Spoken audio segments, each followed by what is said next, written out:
Y resulta que antes de entender lo que es epidemiología, vamos a tener que ver qué sistemas de medicina o de salud existieron a través del tiempo. Entonces vamos a ver que desde muy antiguo siempre el hombre ha tratado de ver sus necesidades de salud. El hombre siempre está preocupado por la enfermedad y la salud. Y en ese sentido aparece el sistema mágico religioso. ¿Qué significa este sistema? El sistema mágico religioso es aquel que utilizan los religiosos, ¿no?, de diferentes religiones, los reyes, los gobernantes, para gobernar al pueblo. ¿A través de qué?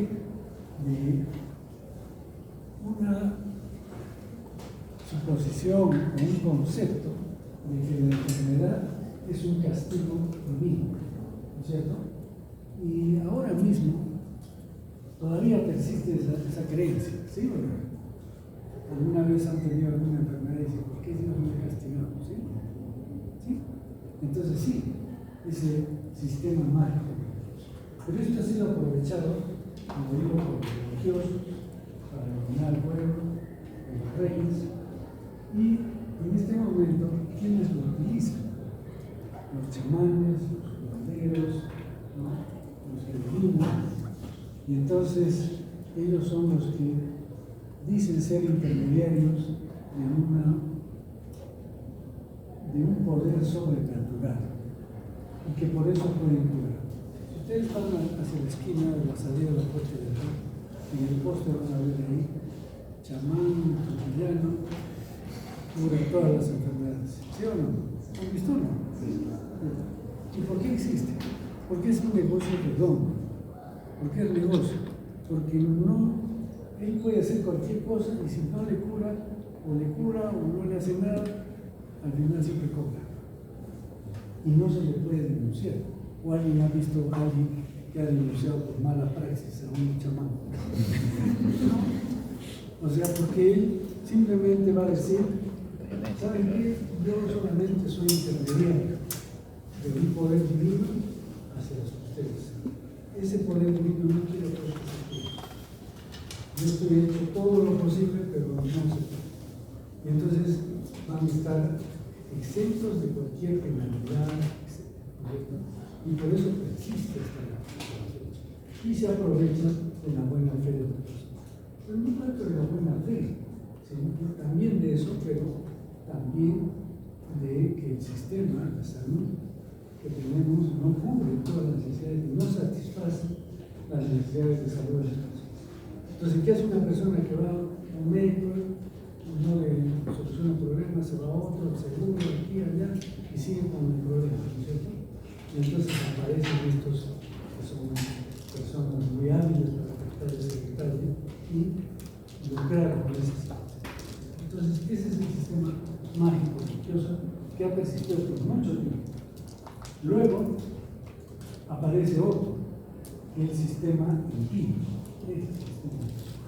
Es decir, que acá es en base a la experiencia y fundamentalmente es en base a síntomas. Se curan síntomas, pero lo hacen empírico. Y entonces ya en la Edad Media y después en los años 17, 18 aparecen aquellos practicantes de la medicina. De alguna manera aprenden algo y surgen, por ejemplo, los cirujanos.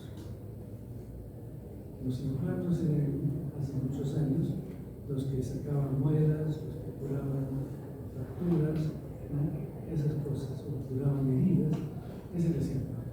Y el médico era el que más o menos hacía el diagnóstico, más o menos, y daba solución de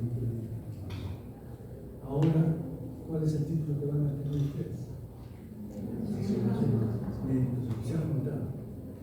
Entonces se ha juntado la práctica con la medicina. Pero este sistema todavía sigue. Si ustedes van a una farmacia, se paran unos segundos ahí, va a venir alguien es una persona ignorante, es una persona que tiene educación, puede ser un centro universitario, puede ser un empresario que tiene dinero. Entran a la farmacia y le dicen al que vende, al que despacha, porque si ni siquiera es farmacéutico, le dicen, oye, estoy mal de la garganta, ¿qué me da? Entonces agarra, le da un antibiótico, un antiinflamatorio, y tiene que tomar cada 3 días. Usted está recetando. ¿Y cómo ha aprendido esa persona esto medicina? No, por experiencia, porque ha visto una receta y le ha dicho, ¿qué es lo que tienes? Ah, ya, entonces ya se aprende, ¿no? Tantos días que trabaja ahí, se aprende qué es lo que puede hacer bien para el doctor. Pero puede causar una diabetes también.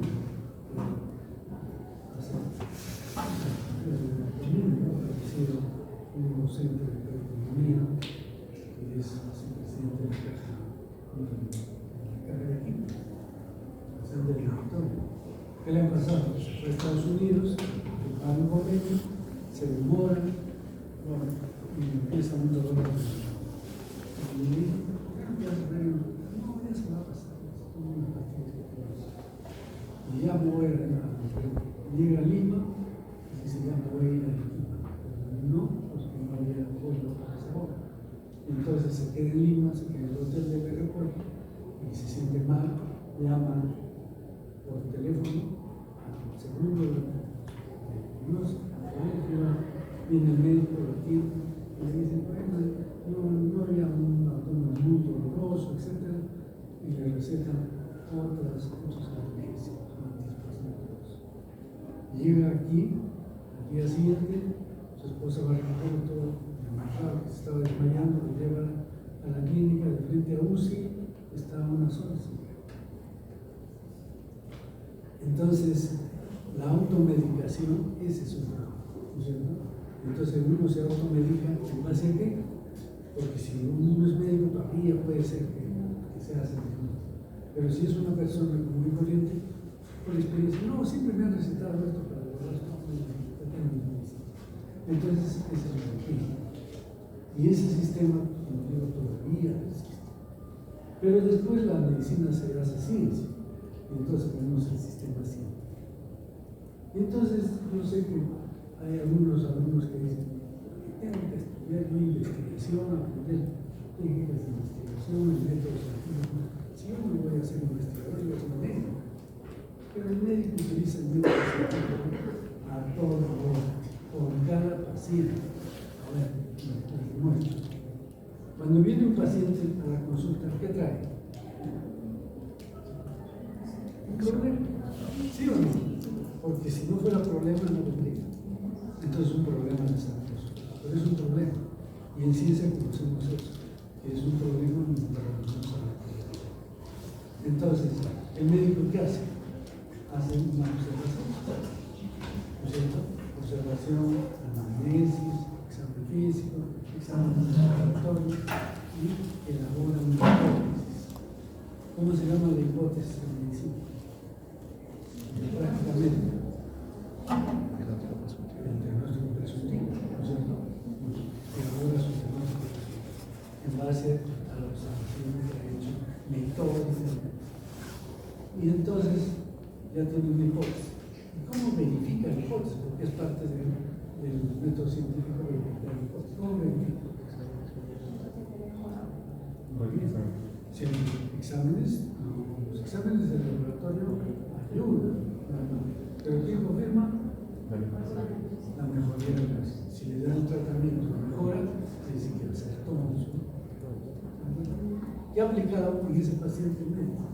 El método científico. Por eso insistimos en que ustedes practiquen el método científico, pero porque si no, se pasa mal. Y es fácil. Cuando el médico ya no quiere estudiar, no, hay una frase muy conocida. Tienes que revisar las nuevas técnicas de diagnóstico, ¿no es cierto? No, a mí me va bien así. Y así con lo que receta, a mí me va bien, claro, a él me va bien, así no tanto, ¿no es cierto? Entonces, ¿qué quiere decir? El día que ustedes dejen la ciencia, dejan la ciencia, ya el método científico en su práctica diaria van a volverse enemigos del proceso.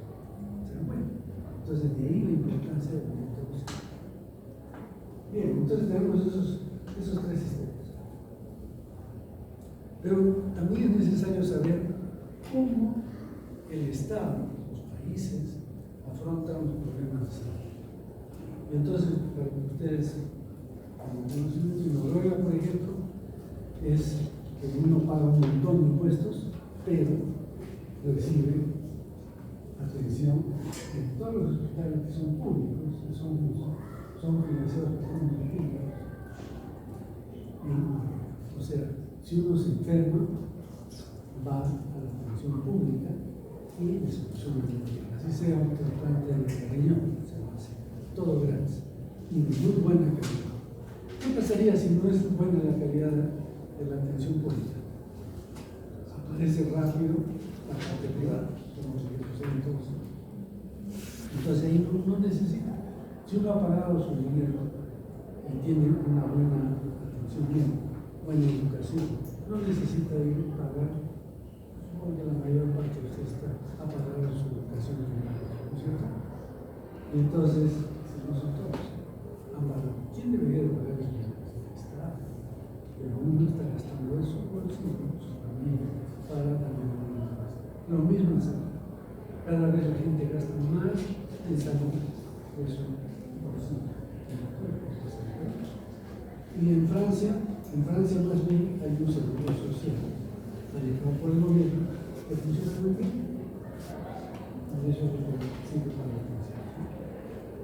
Veamos, en los Países Bajos hay un sistema dual, es decir, privado y público.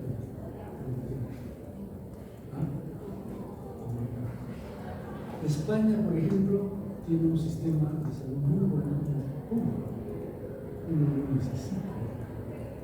Pero ya algunas capitales, como Madrid, Barcelona, tienen mucha gente que va por negocios, por política, etc. No van a ir pues al CAP, que es el CAP, el centro de atención primaria. Porque para que uno lo tenga en un hospital, tiene que ir al centro de atención primaria. Y a veces lo ven en el dinero. Y dicen, bueno, eso no tiene que ver con dinero, le dan cosas así. Pero si habla que es una cosa más complicada, lo pasa bien. Y si ese médico lo examina y ve que es una cosa normal, lo deriva. Nadie puede ir al hospital si no le sabe. Entonces eso no le gusta a la gente extranjera, ¿verdad? Por otras cosas. Ellos tienen una gente que tienen aquí. Y entonces, en estas grandes ciudades que yo Madrid, Barcelona, ya ha aparecido más en Madrid que en Barcelona. O sea, la parte privada. O sea, la cuestión con el bien, pero la gente de ahí no necesita, ya está con la institución pública. En Australia también tiene instituciones privadas y nosotros que tenemos instituciones privadas y públicas. Tenemos 3 seguros, por lo menos. Seguro social, ¿sí? ¿Qué más? SIS. El seguro social funciona.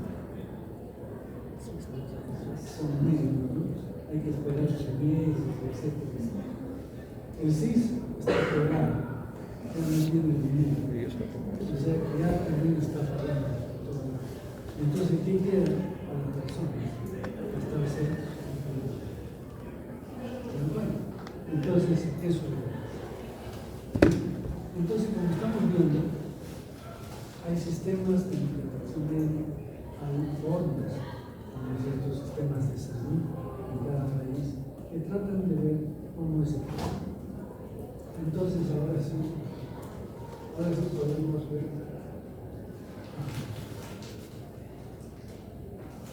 Veamos. La epidemiología surge recién en el siglo XIX. Antes no había esta atención, esta especialidad de la medicina, que es la epidemiología. ¿Y quién la inicia? John Snow. John Snow es considerado el padre de la epidemiología. Y este John Snow hace un estudio totalmente científico y con el enfoque cultural que ahora la ciencia conoce sobre una epidemia de cólera en el mundo. Lo que pasa es que la gente se moría por cólera, millones, pone más sentimientos, etc. Pero se moría, entonces la gente moría de hambre o si se quedaba, se ponía mucha gente. Y entonces, ¿qué hace John Snow? Se consigue un mapa de Londres y comienza a averiguar dónde falleció una persona. Entonces, pinta con un puntito en el mapa de la persona que falleció. Y además va y lo ubica a la familia y les hace preguntas: qué es lo que comían, qué es lo que hacían, qué trabajaban, dónde conseguían el agua para alimentarse, etc. Y entonces él se da cuenta que en el mapa todos los puntos estaban casi concentrados alrededor de una fuente de agua. Claro, nadie iba directamente a una empresa que surtía de esa agua subterránea. Mientras que había otra más allá que no había luz. Y entonces les pregunta también de qué empresas compran. Y toda la mayor parte de los que habían fallecido había unos que trabajaban en la cervecería. Y ellos no ganaban en la cervecería de su esposo, que estaban ninguno se fue. Y entonces comienza a trabajar día tras día y aparece la hipótesis. ¿Cuál es su hipótesis? Que es el agua de esa fuente que está enfermando. Entonces va al municipio para decirles que cierren ese pozo que está contaminado. Pero antes él va a examinar el pozo. El agua no está cristalina, en esa época no podía distinguir bien la agua. Entonces dice: esta agua debe estar contaminada, y va al municipio para que la cierre. Pero ¿qué pasa en el municipio? Y usted está loco. Ese es el agua que provee a la mayor parte de la población. ¿Qué va a pasar si yo le digo que cierre? Sí, tenía razón también el municipio, ¿no es cierto?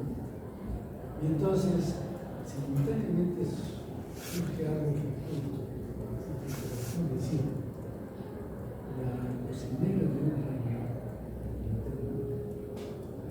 fallece y su esposo era jardinero también, ¿verdad? Y entonces va a venir la reina y dice: vamos a poder vivir. Y entonces la reina dice: ¿pero qué ha pasado? No sé. Lo único que hacemos diferente es que ella es voluntosa y se compró un jarabe para la voz de la cama. Y es lo único que hace. Y entonces la reina lo conocía a Jon Snow y le dice esto. Él dice: esto está confirmando lo que yo voy a hacer. Y es el agua que está. Vamos a averiguar con qué agua han hecho este jarabe. Y el agua que habían utilizado era sin agua del pozo de este lugar. Entonces habla con la reina gestiona para que cierren ese pozo. Cierran el pozo y ¿qué pasa? Se confirman, se acabaron los casos de hijo. Ese es el primer estudio que se hace con método científico, aplicando el enfoque científico. Pero este es el 1800. Este es el. Ha quedado como recuerdo. Esta es la fuente donde sacaban el agua. Mira acá. Yo me puse aquí que ahora hay un chile.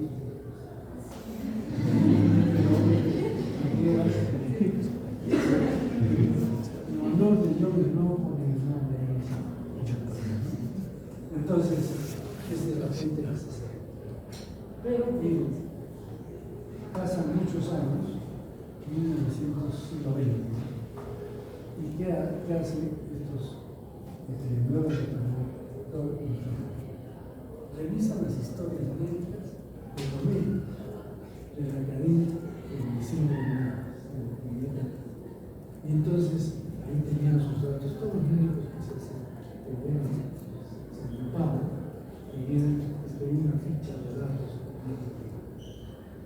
en esa ficha de datos representaba si fumo o no fumo, porque en esa época mucho fumaban.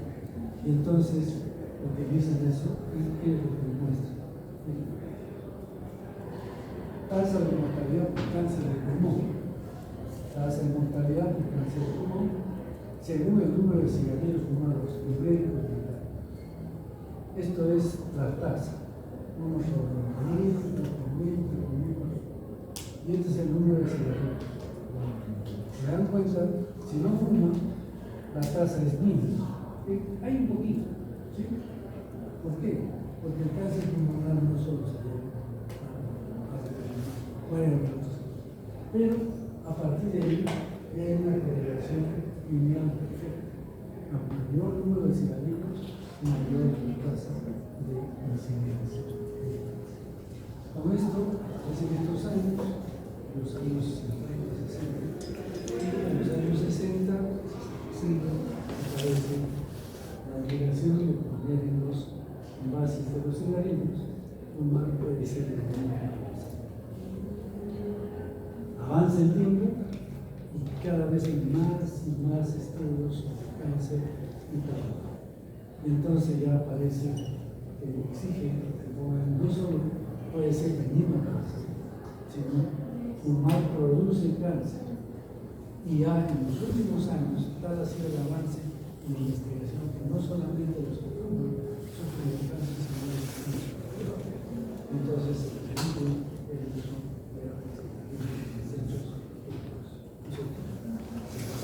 como este, ¿quién fuma? Nada. ¿Cierto? En la época, empezando los centros, y en el hospital también. En el hospital estaban fumando, iban a examinar al paciente, dejaban sus cigarrillos en la cama de espera y examen. Y otra vez ahí. Era así como ahora nadie puede fumar en ambientes educativos, en ambientes hospitalarios y en lugares. ¿Por qué? Porque la evidencia ha hecho que cada vez más se demuestre esto, que lo demostró Ronnie Hill ya casi hace 100 años. ¿Y cómo hizo? Un estudio epidemiológico. Muy fácil. O sea, no es un estudio de persona, de una persona, sino de población. Y eso es el concepto entonces de epidemiología. ¿Qué significa? Entonces, epidemiología es el estudio de la frecuencia y distribución de los eventos de salud. Eventos de salud porque pueden ser buenos o malos. También la epidemiología estudia los eventos buenos, la salud, no solo el proceso. Entonces, busca la frecuencia y distribución. ¿Dónde aparece? ¿Cómo aparece? ¿Dónde aparece? ¿En qué? ¿A quién nos afecta? Eso es. Y sus determinantes. ¿Qué son los determinantes? Quienes influyen en que aparezca. No se habla de causalidad directamente, de causa, porque las enfermedades tienen mucha causalidad general. Son raras las enfermedades que tienen razón. Y entonces, esto hace pues que se estudie también los determinantes de la vida. Esto va a ser los factores de riesgo. Y la aplicación de este estudio en la prevención y control de las enfermedades. O sea, no solamente es que estudien, qué bonito, no, sino que tiene aplicación para los problemas de salud. Entonces, ¿cuáles son los objetivos de la epidemiología?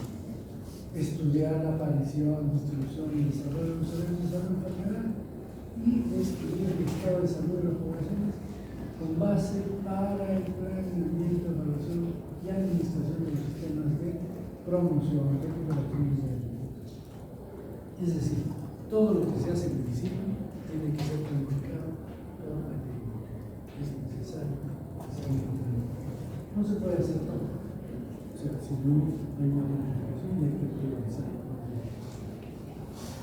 Proporcionar los datos necesarios para la comprensión de etiología de la salud. Por ejemplo, cuando aparece el SIDA, 1980, y entonces, ¿qué es esto? Es cataclismo, se va a acabar la población humana, no se sabía por qué se moría. Y entonces se empieza a hacer los estudios epidemiológicos. ¿Qué hace el estudio epidemiológico? Va a cada paciente quién llegas, qué haces, qué comes, etc. ¿Y qué demuestra? Estudios rápidos, muy bien, sobre sí. ¿Cuáles son los primeros resultados que afectan a dos tipos de jóvenes? ¿Cuáles son?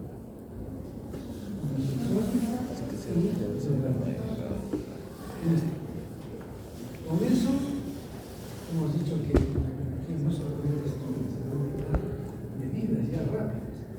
No se sabía quién lo causaba, nada de eso. ¿Cuál era el tratamiento? ¿Qué hace? Prevención. ¿Y cómo es la prevención? Empieza a fabricarse enorme cantidad de vacunas. No con estudiado como y entonces en esa época había muchas enfermeras, entonces ya todo mi barrio sabía que entonces me decía, y entonces tenía mi jeringa de vidrio, mis jeringas de varias jeringas y mis agujas, de vidrio, claro, todas las jeringas de vidrio y las agujas de metal entero, no de plástico. O sea que ahora tienen colección metal de plástico, antes todo. ¿Y qué hacía? Ponía una inyección y luego en mi casa la lavaba y le ponía un estuche de micro y la ponía en la cocina y así es la cocina. Eso es lo que está. Nunca tuve una infección. Entonces, el bien esterilizado se botaba el agua, se secaba y ya está. Y así es. No solo eso, sino que para ahorrar costos, cada jeringa era cara. En este momento, una jeringa de vidrio tiene 60 soles. Entonces, no podía hacer eso. Y las agujas también eran caras. Entonces, ¿qué hacíamos? Había una filadora para que se moviera, para que no cause problema.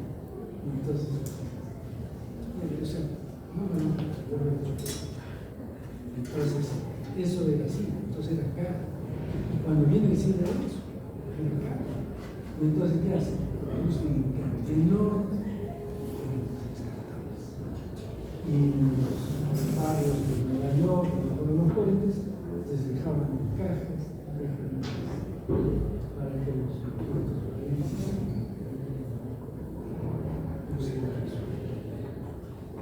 y otra cosa más, producen preservativos en cantidades enormes que abaratan los ojos. Y de hecho, se abarata una jeringa, ¿cuánto cuesta?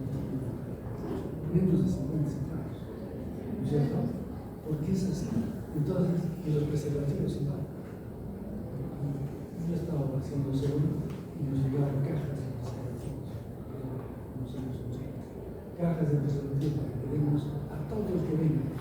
Que venga por lo que venga, ya hay que regalarles. Y esa fue la forma como la curva de casos de SIDA y VIH se estabilizó, porque era así, un ascenso horrible, pero ya con eso no se sabía cuál era el caso, ya se sabía eso. Pero además, acá hay otro punto. Proporciona los datos necesarios para la comprensión de la metodología. Entonces, ¿qué dijo? ¿Qué les dijo a los investigadores en salud? Oye, tienen que estudiar a los homosexuales, de los adultos, tienen que buscar en la sangre, debe haber algo que se están transmitiendo a la población. Y entonces, eso hace que empiece a quitar algún microorganismo. Entonces, ese es el origen de todo el control del SIDA. Y Bien. Y después promover la utilización de los conceptos epidemiológicos en la administración de los servicios de salud. Si una población tiene una alta tasa de mortalidad infantil, ¿qué tiene que hacer? Mejorar sus servicios de niños, de atención perimental, etc. Entonces ahí tiene que ponerse más dinero que en otras cosas. Ahora, por ejemplo, ha cambiado ya el perfil epidemiológico del Perú. Entonces tenemos mucha gente de mayor edad con enfermedades, cáncer, diabetes, hipertensión, etc. Entonces, esos datos sustentan la toma de decisiones políticas para implementar programas de diabetes, hipertensión, cáncer, disfunción eréctil. ¿Por qué? Porque cada vez más entonces hay que hacerlo así como el número de grado. ¿Para qué se construye el número de grado?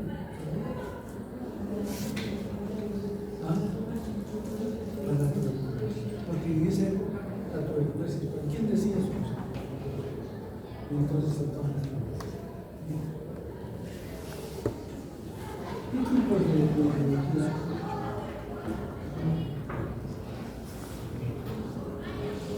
No sé. La epidemiología descriptiva. La epidemiología descriptiva estudia la aparición, distribución, extensión y progresión de las enfermedades. Solamente nos dice cómo es la enfermedad de las enfermedades. Pero la epidemiología analítica ya estudia los determinantes de la enfermedad. ¿Y qué hace? ¿Qué hace? Para encontrar determinantes de la enfermedad. La señora siempre me dice, no compares, es una depresión. No es mi trabajo.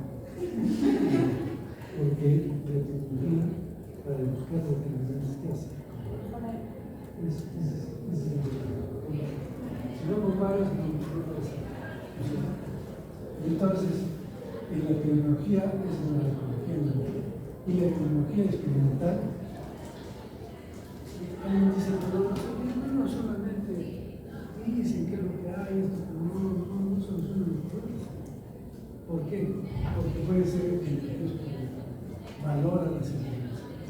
Por ejemplo, propone el uso de líneas, de los preservativos, y valora, ¿cómo valora? En literatura, en el caso de la utilización de vacunas. Es decir, ¿cómo es que las vacunas comienzan a trabajar? La vacuna no es porque trabaja en televisión. Entonces, todos la tecnología puede haber incluso tecnología experimental de los servicios. Por ejemplo, yo voy a una población que está conmigo, no tiene otra. Hago un estudio de las enfermedades que tiene, y esas tres fotos les hago por una agua potable y vuelven a medir sus tasas de enfermedad. ¿Qué va a suceder? ¿Y qué significa? El agua potable es un interés. Pero no solo eso, puede ser hasta educación, un programa educativo a nivel de la población y que da resultados. Entonces se mide eso, y eso es un trabajo de todo. Entonces ahí es la tecnología.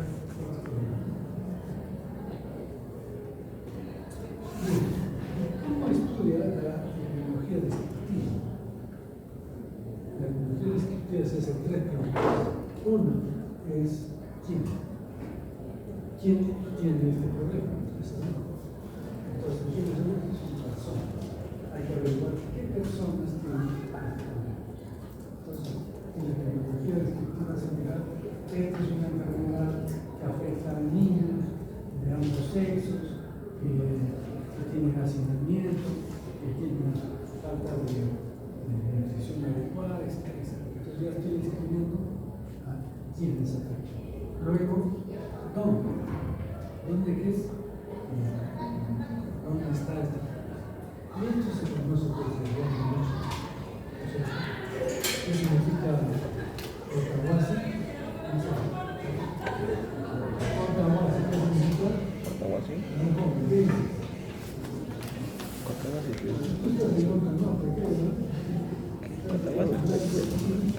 más allá de... Es la Chicacocha Huasi. Sí, no. Más allá de magia es cosa. ¿Conocen la Huasi? Mis abuelos son de Cotabasco. Huasi es casa, ¿no es cierto? Otro es Bozo. Bozo es la casa del Bozo. ¿Por qué? Porque en esa zona no hay yodo, no hay nada, la tierra y la tierra. Entonces, nosotros sabemos eso, ya, al lugar que sabemos que pregunta, ¿dónde vienes? De Cotahuasi.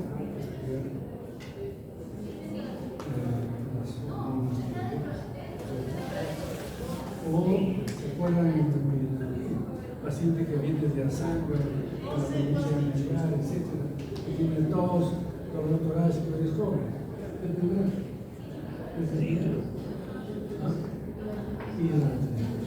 Porque es una zona muy fuerte. Entonces el lugar es sumamente importante. ¿Sí? Y luego, ¿cuándo? ¿Qué se refiere? ¿El tiempo? Entonces, ¿en qué tiempo aparece? ¿En qué? Si es estacional o si es cada ciertos años, etc. Ahorita vamos a ver eso. Y entonces, pero la epidemiología analítica se hace otra pregunta. Es otra. ¿Cómo? El por qué es totalmente los factores y el cómo son los mecanismos por los cuales sucede esto. Entonces ya es otra cosa. Bien. Empecemos con el tiempo. La frecuencia de las enfermedades varía con ciertos cambios que ocurren regularmente pueden tomarse inmediatamente. Hoy día ya es activo con ustedes, sí, ya estamos en el contenido. Y entonces, ¿qué es lo que se viene? ¿Y a quién les afecta principalmente? Entonces, ¿qué hace la UGEL? ¿Saben lo que es la UGEL? Es la unidad de gestión, educación, entonces el director ¿qué hace? Saca un dispositivo. ¿Cuál es? Era la dirección de educación para los niños, para prevenir. No sé qué está hablando. Cambia los horarios. Entra más tarde de los niños. ¿Para qué? Porque ya saben que van a empezar las actividades.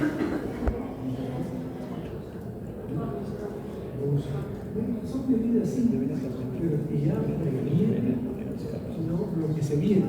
O sea, no van a dar pues, la disposición que se va a dar. A la disposición cuando se está acabando el invierno. Ya no tiene que ser. Pero no solo eso, sino que, por ejemplo, digamos que tú eres directora de la Nahuatl y sabes que se viene esto, ¿qué haces? ¿No? ¿Cómo haces?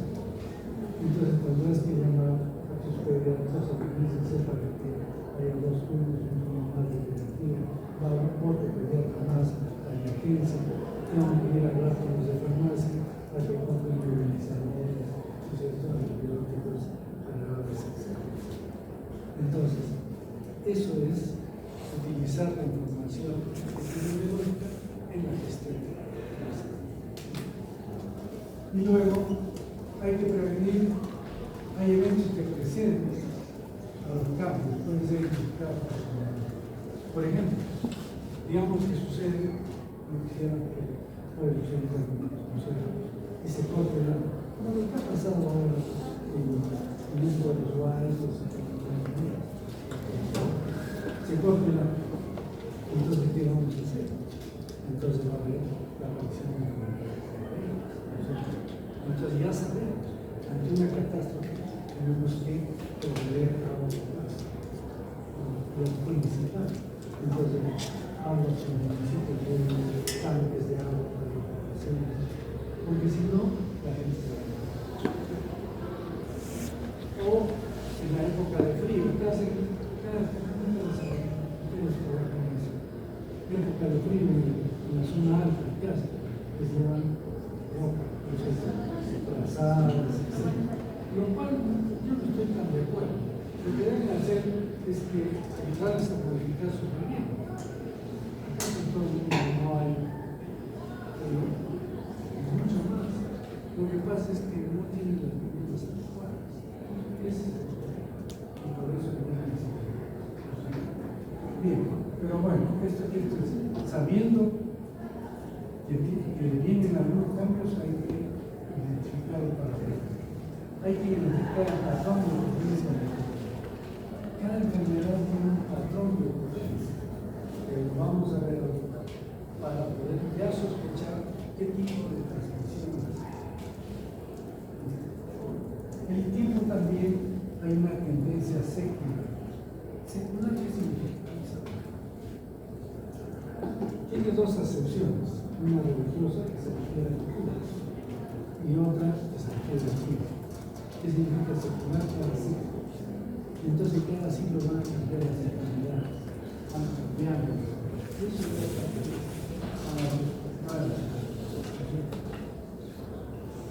es sirve para sugerir, predecir la futura existencia de enfermedades, para elaborar programas o decisiones. Variación psíquica quiere decir estacional, anual, varios años. Patrones recurrentes de la enfermedad en curso. Entonces hay enfermedades, la gripe española se produce cada 10 años, el COVID ha dicho que cada 10 años, entonces ya eso es. Entonces para eso se puede ir. El tiempo también sirve para decir qué tipo de epidemia es, si es de fuente común o de fuente local. Por ejemplo,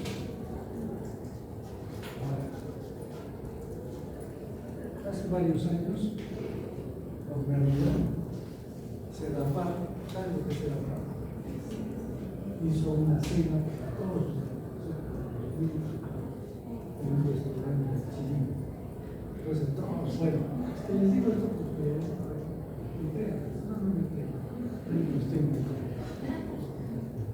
entonces se fueron en la noche, cenaron y a las 3 de la mañana empezó a llegar a los hospitales pacientes con vómitos y se llenó las emergencias. ¿De dónde vino? ¿Dónde estaban? En la centro de sexo. Y entonces, ¿qué es lo que pasó? ¿Qué creen que le sucedió?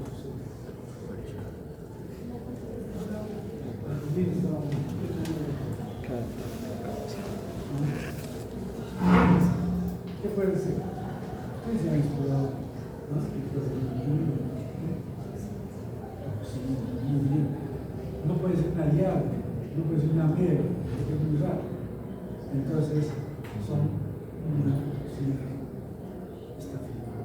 una persona estuvo en la línea herida, ¿y quiénes se enfermaron? No todos, son los que tuvieron un tipo de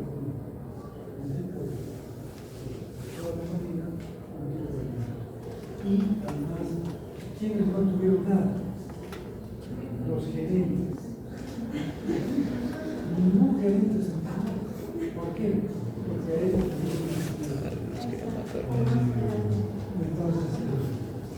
entonces, ¿cómo es que aparece este problema?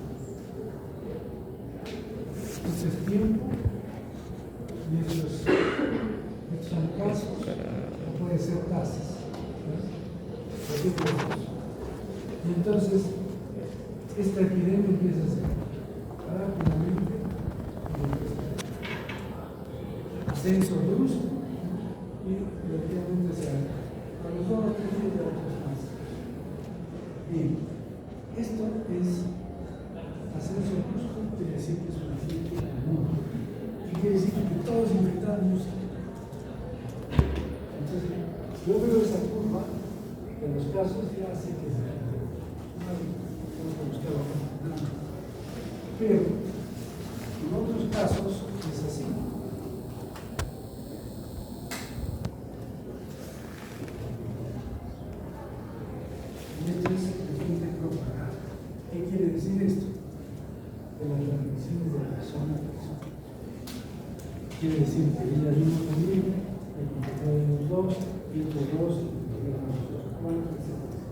y entonces va aumentando los casos, pero por contacto de personas. Esa es una epidemia. O sea, con solo ver la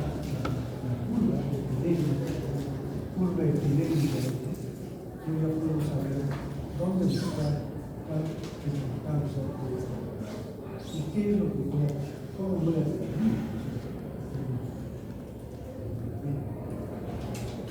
Entonces, seguimos.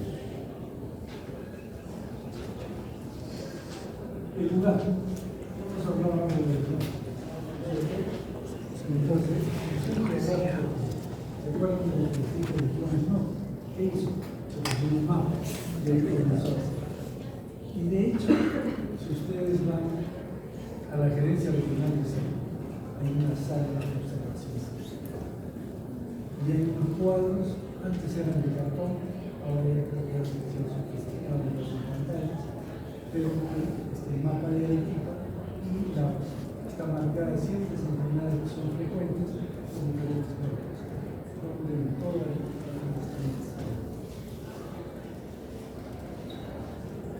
permite sospechar etiología, ya lo hemos dicho.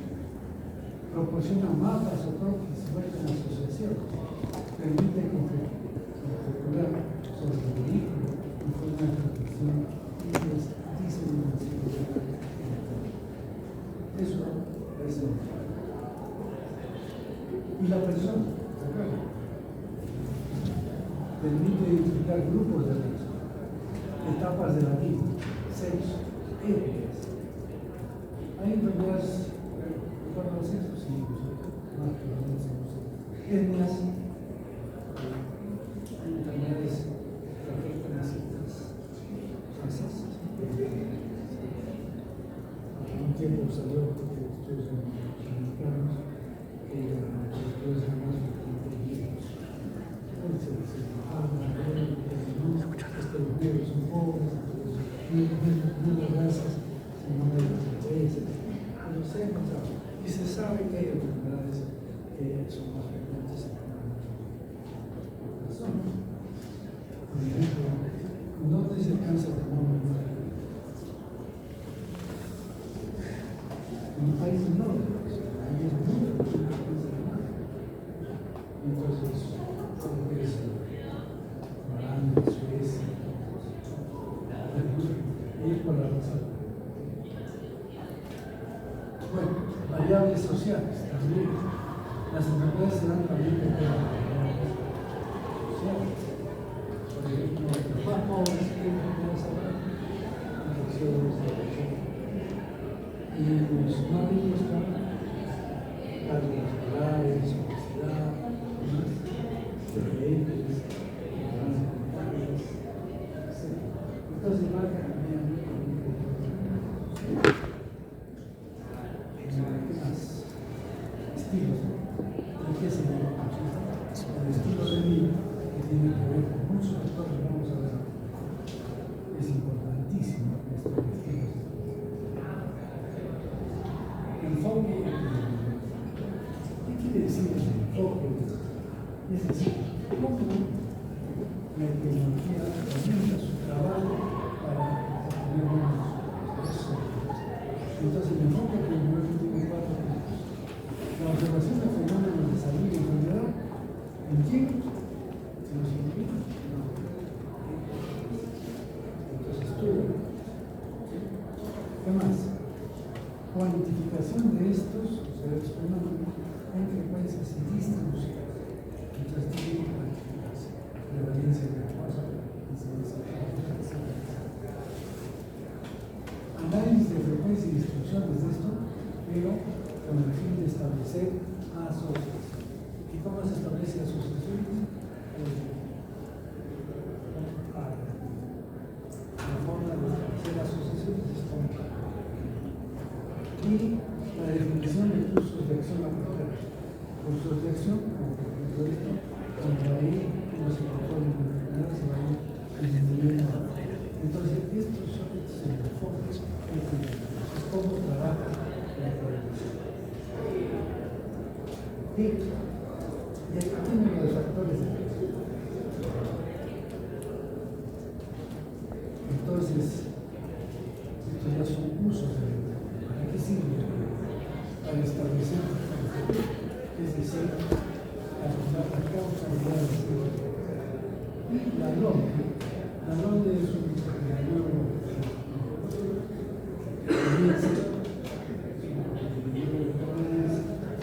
y hizo un esquema que todavía se usa. No han presentado algunas cosas, pero te ayuda mucho para hacer los estudios epidemiológicos y para entender también la causa de las enfermedades. Por ejemplo, él dice que no existe ni la salud ni la enfermedad por sí misma. Los humanos no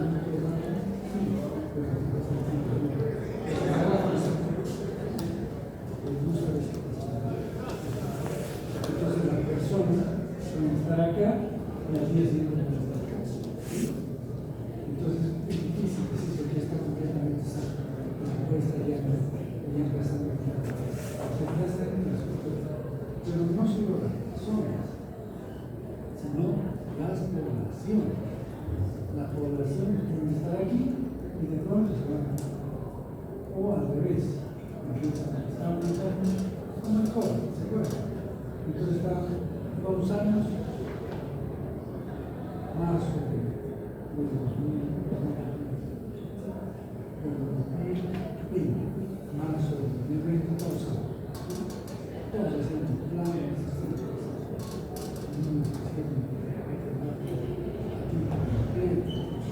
pasó una semana y dijeron, ya no, estamos en crisis. Y entonces pasamos a una población. Y entonces dice que esto es un espectro. Un continuo que se necesita organizar. Y entonces, ¿qué es lo que hace que la persona que está con salud pase para acá, se desplaza? Estos 4 factores. El primer factor son factores biológicos. Va a ser el primer factor biológico que hace una radiación, una persona saludable. ¿Qué determina que una persona va a estar enferma o va a pasar? La genética. Se ha desarrollado tanto la genética que algunos ambiciosos negociantes quieren que en sus empresas, para que un trabajador entre a trabajar en la empresa, le traiga un genoma, ¿no? Que le diga qué enfermedades puede tener esta persona. Y si va a tener muchas enfermedades, no. Entonces eso habría un reclamo mundial, es una discriminación de la persona por su perfil genético. Entonces, el primer factor importante en la salud de la persona es la genética. Por ejemplo, ¿qué hay las enfermedades muy conocidas? Por ejemplo, la enfermedad de los Aires, ¿conoces? La enfermedad de los Aires. ¿Qué son los Aires?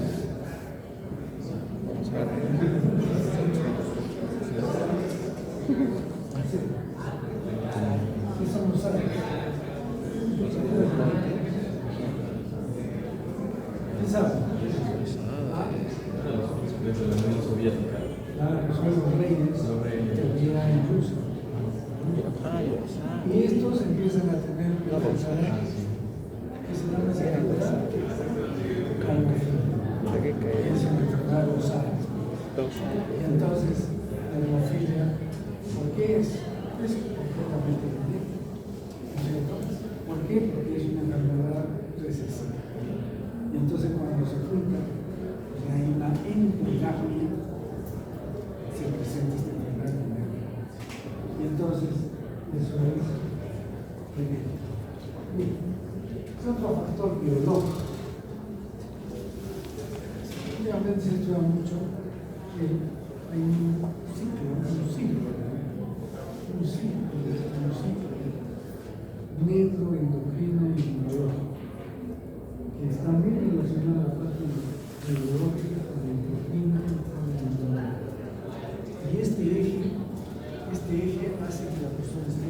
altura o menos altura. Cuando este eje se acerca, va a venir una serie de factores. Entonces, es el segundo factor biológico, el eje del equilibrio. Y tercero es el envejecimiento. Conforme pasan los años, el organismo va envejeciendo y esto significa que va perdiendo ciertas capacidades de respuesta, inmune, etcétera, etcétera. Y las células enrayan, todos se mueren, etcétera. Y entonces el envejecimiento trae pues, como consecuencia una serie de entonces esos son los tres factores más importantes biológicos, que de eso depende que una persona se convierte. Factores ambientales. ¿Qué factores ambientales pueden desencadenar enfermedad o salud? Por ejemplo, la radiación, ¿no es cierto? La radiación una radiación muy alta que va a producir una serie de trastornos. Entonces, son factores físicos. Los factores ambientales tenemos factores físicos. El frío es un factor físico. La altura es otro factor. Pero hay factores químicos. ¿Qué factores químicos puede causar la enfermedad o salud? ¿Ah? El tabaco, entonces, pero más que la nicotina,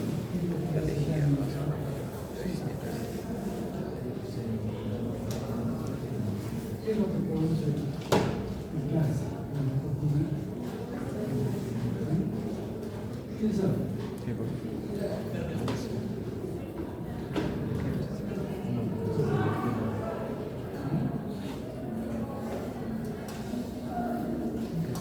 Hay unas sustancias que son parte del pulmón, sustancias que tienen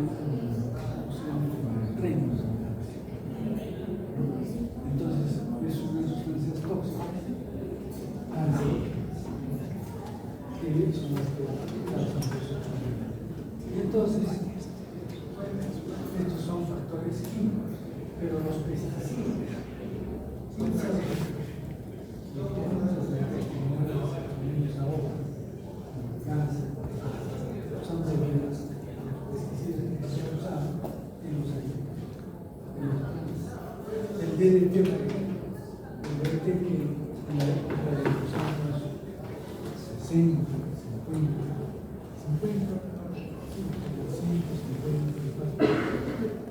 se usaba toneladas de DDT para controlar la malaria, pero también en los cultivos desaparecieron los insectos.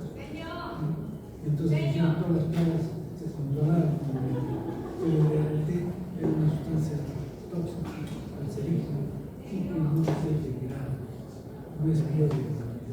Y todavía pueden encontrar en algunos. Y probablemente eso es lo que está desencadenando una gran cantidad de enfermedades cáncer. Entonces, ya vemos un factor físico, un factor químico, y otros factores ambientales, sociales, ¿no es cierto? Y entonces los factores sociales, la violencia,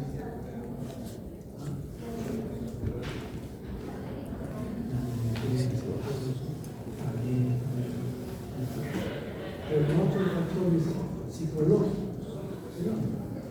Hay factores psicológicos, fundamentalmente el entorno. Entonces, ¿quién no tiene estrés? Estamos llegando a tiempo, haciendo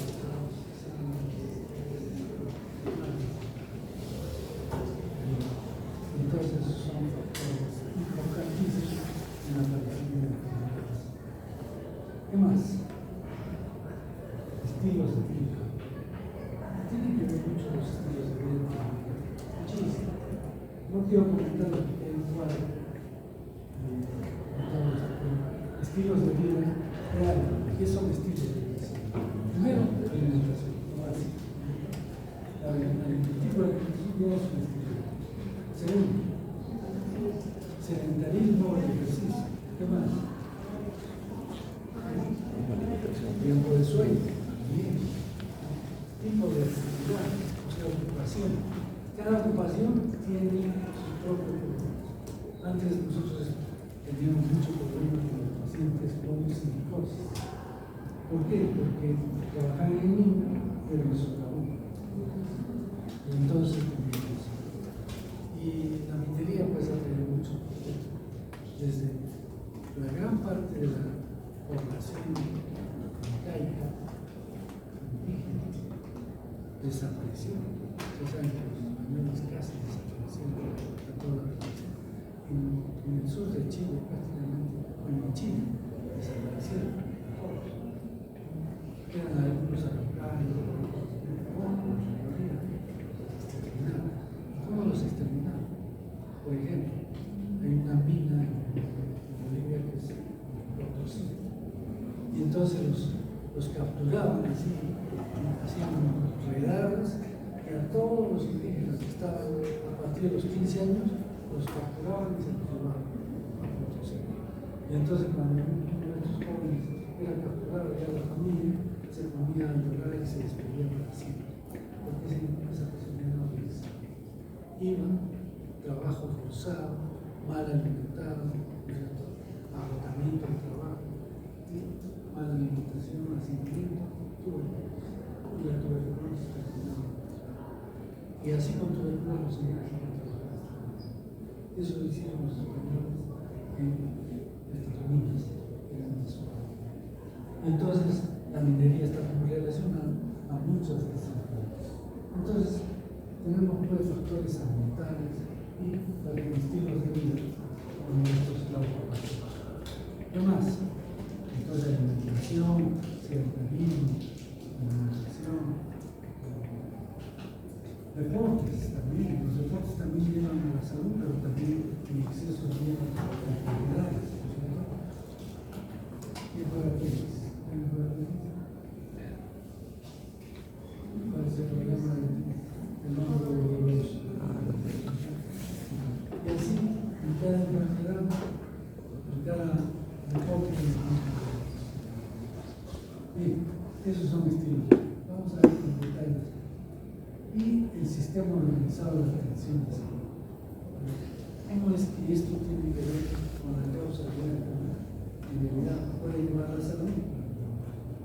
Y entonces, si es un sistema de salud al estilo de Estados Unidos, que se preocupa de construir grandes hospitales muy especializados, entonces, ¿qué es lo que van a tener? Van a controlar las enfermedades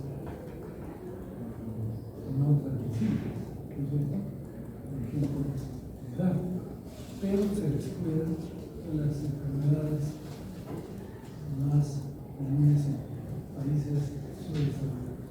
Por ejemplo, sarampión, si los metes en el todo. ¿A cuántos nos tenemos con esta cosa? ¿Sí? Muchos. ¿Por qué? Porque no estaban preparados para la función universal. Solo están preparados para la función especializada igual. Entonces eso pasa. Pero si es un país pobre, con mucho control de las enfermedades transmisibles, ¿qué es lo que va a prevalecer ahí? Las enfermedades crónicas, degenerativas, que no tienen dinero para manejar. Entonces, el sistema de salud el sistema de atención de salud es un factor que puede llevar a de la enfermedad a la salud, pero también a la enfermedad por falta de atención. ¿Cierto? Y esto es lo que quería que vean. Mira, ¿en qué porcentaje influye cada uno de estos factores? Acá lo tenemos. Sistema de atención médica, estilos de vida, medio ambiente y biología. Estos datos son de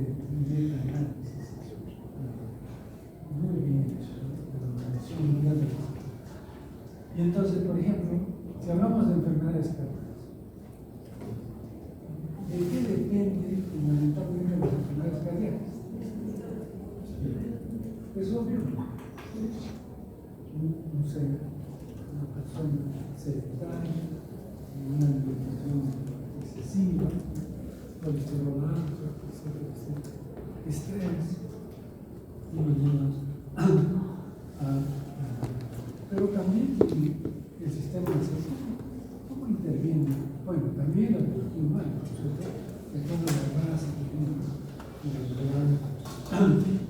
el medio ambiente muy poco, pero el sistema de atención médica, ¿cómo influye el sistema de atención médica?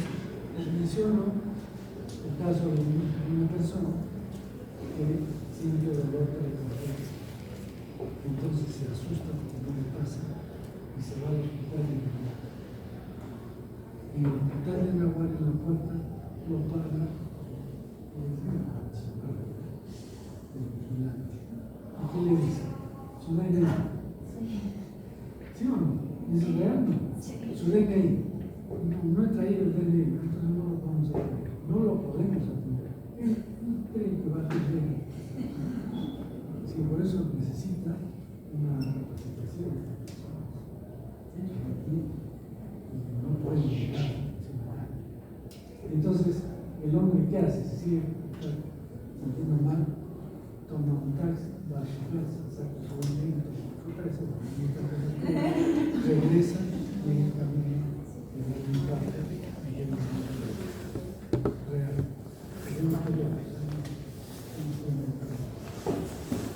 ¿Quién tiene la culpa de esa muerte, de esta enfermedad cardíaca? Así sucede, ¿no es cierto? Veamos el cáncer. ¿A qué se debe el cáncer principalmente? Estilos, ya sea la ocupación, el tipo de estrés,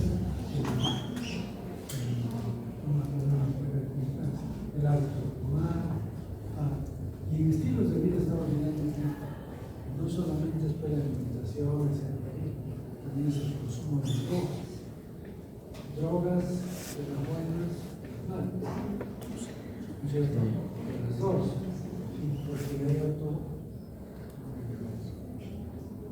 automedicación, y entonces se toman medicamentos que son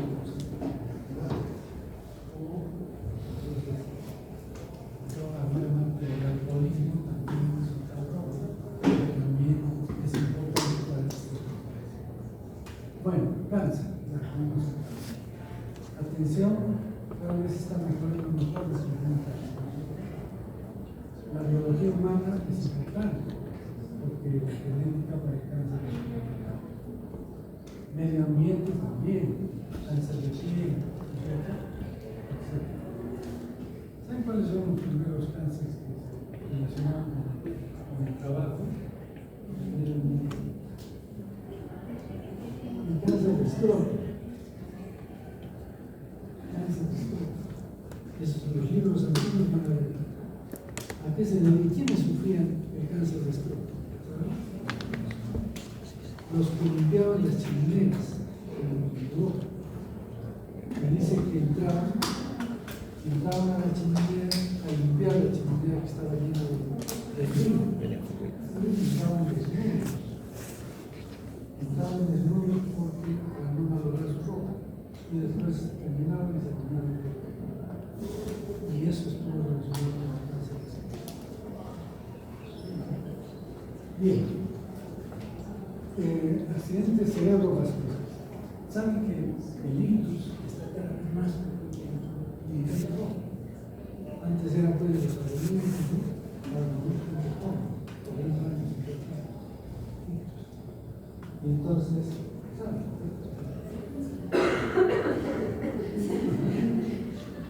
Y entonces, ¿cuál es la causa?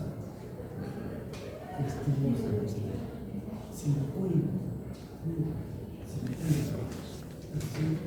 Sistema de salud, medio ambiente, biología, accidentes automovilísticos, consumo de drogas, alcohol, locura, normalidad, trastorno mental, se acelera, sistema de atención de salud tiene que ver, sí, porque se accidenta acá en el camino a Molino, hasta que llega acá, una hora con el tránsito, que no avanza, nadie da paso de la ambulancia, etc. Llegan y ya está. Y entonces eso. El medio ambiente también. ¿Qué tiene que ver el medio ambiente? La medida.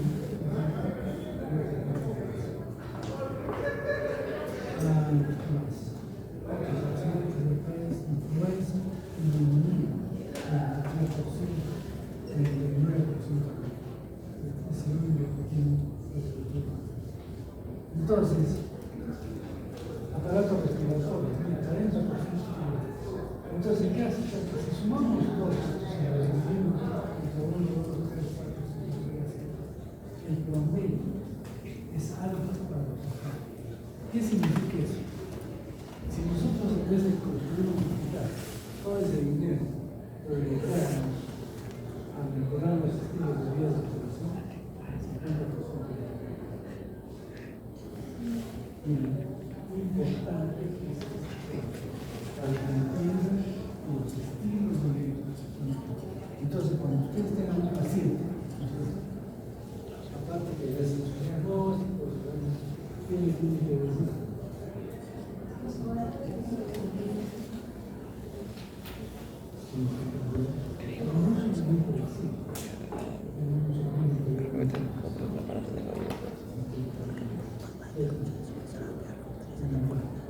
Hay que darle una extensión.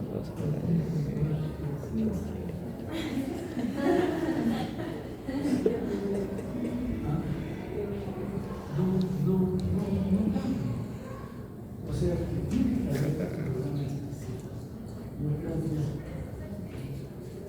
no solamente vecino, no usted tuvo su falta, ya tiene que venir a un sistema de atención de estilos de vida. O sea, debería de haber en los hospitales, en los centros de salud, un programa de estilos de atención.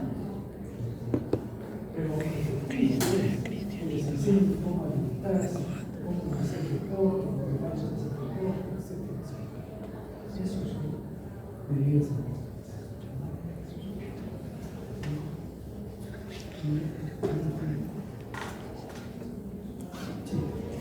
Vamos a volver a tocar esto, porque es muy importante.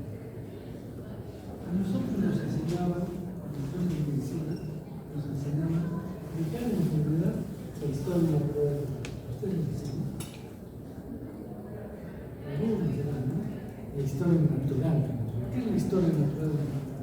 Es el proceso de transcurrir de una enfermedad desde que aparece hasta que mata o se recupera. Bueno,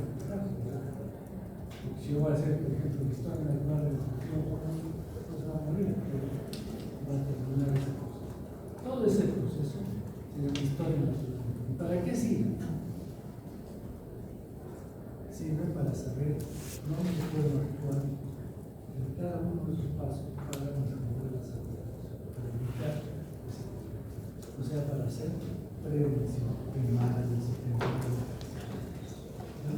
Entonces, la historia natural de la enfermedad tiene dos periodos: el periodo prepatogénico y el periodo patogénico. El periodo prepatogénico es de buenas. Hemos dicho que el proceso es un proceso, no es la enfermedad.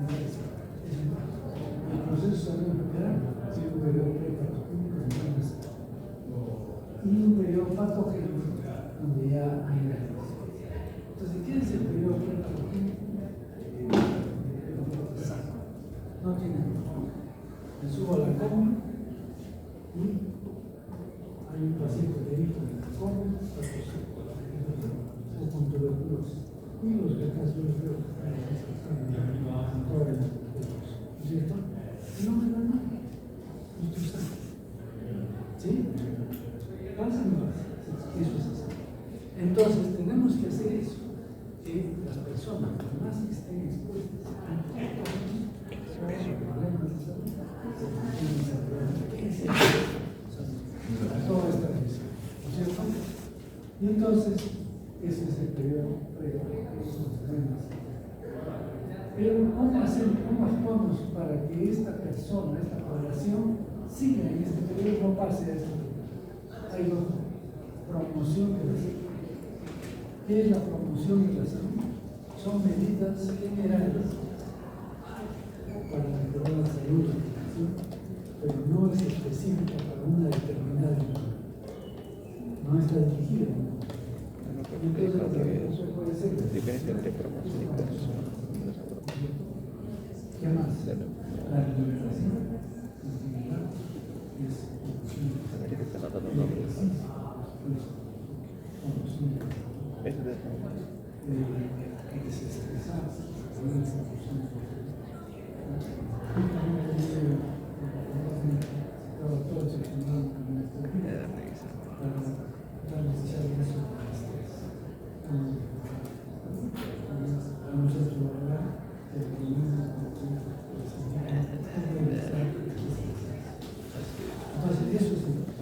Es promoción de la salud.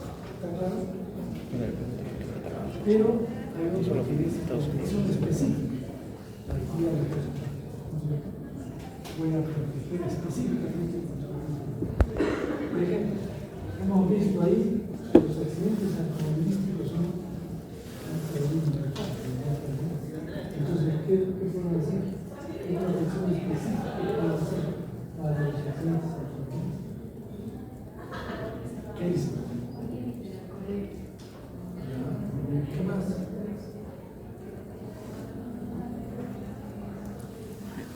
El hombre que era militar no se usaba el cinturón de seguridad. Los casos venían sin cinturón de seguridad. Ahora todos ya traen en sus visitas. Ahí lo pagan, cierto.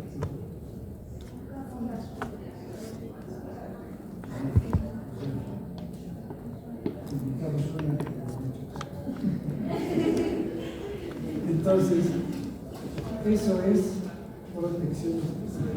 El cinturón de seguridad es protección específica. ¿Qué más?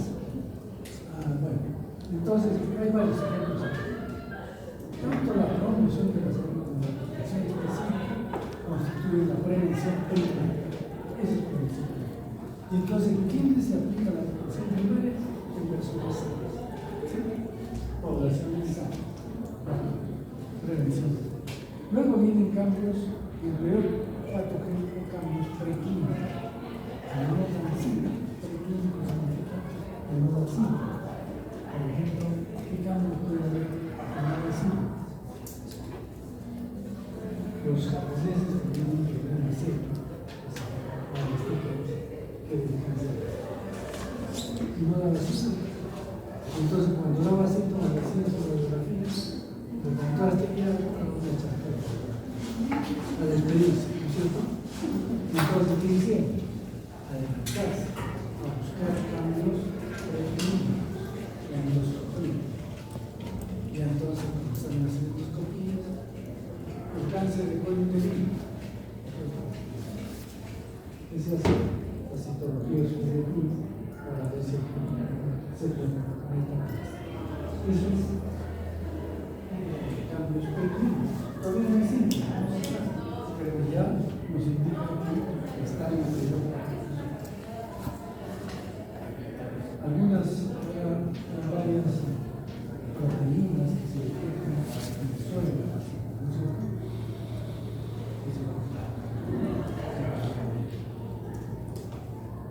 Bueno, para cada enfermedad hay proteínas. El cáncer de próstata, por ejemplo,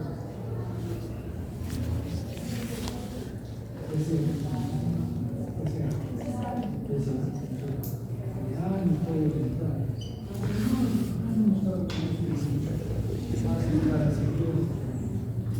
Bueno, pero aparece un y esto hace que sea un diagnóstico precoz y un tratamiento rápido. Entonces se limita. Entonces, aquí ya estamos eliminando la enfermedad. Pero muchas veces que hay enfermedad aquí, hay síntomas, y si no se le controla, va a ir a la muerte, o se repite el resultado. Ese es el estado natural. Entonces, ¿qué tenemos que hacer cuando ya hay enfermedad aquí? Limitación de esto. Por ejemplo, un paciente viene y tiene dolor en la cosilleta derecha, depositosis, puede doler la pierna, ¿no es cierto? Y entonces, ¿qué pasa? Una crisis. Sí, pero he hecho no, es un poco. ¿Cómo quieren? En ese momento, y regresa con pena. Entonces, ¿qué sucedió? No se limitó el daño y se produjo o la muerte, ¿no? O aumento del daño. Entonces hay que limitarlo.